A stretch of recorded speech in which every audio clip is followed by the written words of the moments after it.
Imagine your day without water.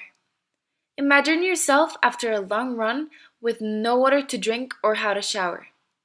Imagine wanting to eat, but all your plates are sticky and gross. Imagine your teeth after a couple of days without brushing them. Take a minute to take it in, to take in your life without water, and possibly your life in the future. Is this really what we want? Can you imagine that so many people have this life right now? Can you imagine that people all over the world have to walk hundreds of miles for one bucket of dirty, contaminated water?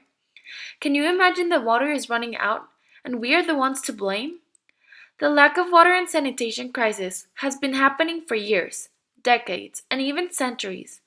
And and though although we are helping those in need and making a change for good, we are also making matters worse.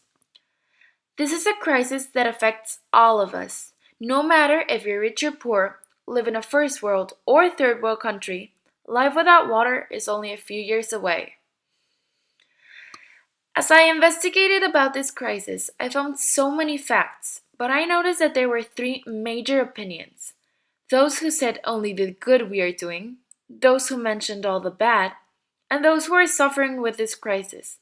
So, I decided to reach out and listen to everyone's perspective. I first interviewed Andrea Torres, who is a sustainability student here in Monterey. She started her interview saying, I think that if we don't start acting right now, the water crisis will continue to increase and create a higher problem than people think. By this, I mean agriculture will be affected, hygiene will be affected, and many other factors will change. She also mentioned how people are not aware of the damage we are doing and how this is a big cause of the crisis. Her interview was based in a lot of statistics and facts. She mentions that only 3% of Earth's water is clean and good for us to use. It's amazing how the water is not an infinite source, and how we are only a few uses away until we lose this unique and single source, she states. She also talks about how global warming is definitely affecting this issue, how the few water we have, we are wasting with trash and harmful things, and how the rain we get, we are losing because of humans. Next, I decided to reach out and interview an NGO creator here in Monterey. In her interview, she talks about how we are making a change and helping those in need. When I asked her about how we can make a change, she states, we could start off by showering a few minutes, or by not leaving the water running while we brush our teeth. The small things count. If everyone would reduce 20 seconds of water usage, then thousands of gallons of water would be saved. The change starts with us. Also, like Andrea, she mentioned how water is a unique substance that we humans cannot create or substitute, making it H2O extremely important. As an important topic in the interview, she talked about how we are still in time to make a change.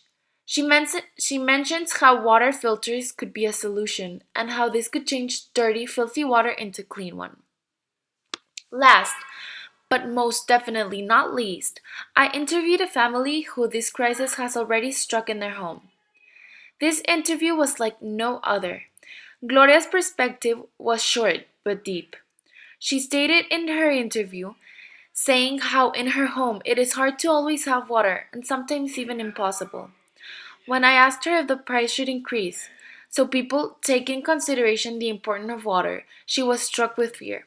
She states, no, we don't waste water, and it is not fair for us to lose the few water we have to teach others a lesson. I live with this quote because even though it sounds absurd, it is indeed true. Water is extremely important. Water is life. Thousands have lived without love, but no one without water.